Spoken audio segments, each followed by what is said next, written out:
Hey guys, it's Erica and Casey here at Brantford Honda. Today we're going to show you the 2015 Ford Edge Sport. We're going to show you how it parks itself. It's so cool. Okay, today we're going to try a perpendicular park in this one. We'll show you how it works. Right now it's just looking for a parking spot. It uses its sensors.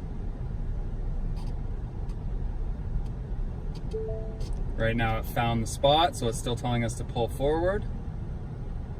It tells us to stop now, put in reverse. At this point you take your hands off the wheel and you just control the speed with your foot on the brake. See how the wheel's doing its thing? You can watch along the backup camera to see where you're going.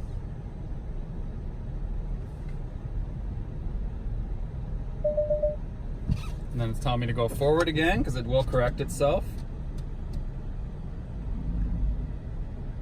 Very cool feature.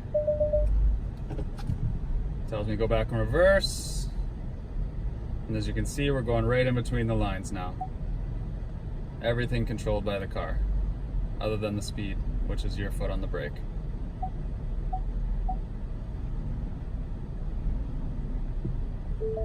And we're finished. Perfect. Woohoo! That's so cool. Easy as that. All right, so there's the end result. Nice and straight, right in between the two lanes. Good job, Casey.